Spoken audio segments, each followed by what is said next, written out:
Hi, my name is Mindy Bissett, and this is my video on my classroom setup for my ELs.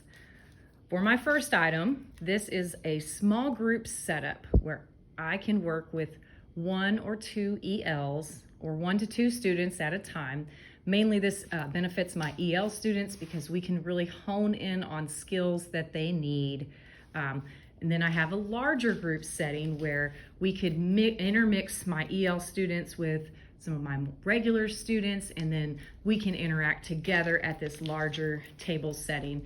And I have charts set up at both stations, so that way we're not having to move them back and forth. So I have lots of chart paper, and I have my one chart that's set here with my larger group.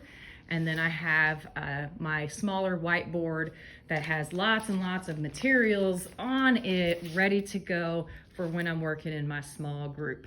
My next thing I will want to talk about is the labels. I have labeled different things in my classroom to help my EL students be able to locate things in the classroom. And this is nice because I move this between my different groups. I can move it from this table over there to my bigger table, and we have very quick access to our materials, all right? And then back here in my classroom, we have more materials, and they are labeled with pictures so that the EL students can easily identify where materials need to go back to and what's inside. They're also clear, and so that's something I implemented a while ago, was to have clear containers so that students can see what is inside of the containers, and that does make things a lot easier for EL students to be able to see what's inside those containers. Next, we're going to take a look at the schedule I have posted on the wall for my EL student. She's a 4th grader, and this schedule I posted for her so that when she comes to me, she knows what we're doing on each day of the week.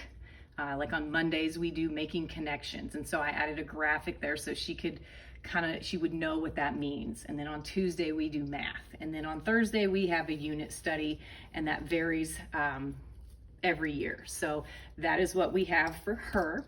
Another feature in the classroom are just pictures and graphics. And so on this wall, I have the solar system. And for my EL students, this is a place for them where they can learn about the solar system, and they're immersed in lots of language, and they're immersed in lots of informational text here, but there's graphics and there's information about every planet.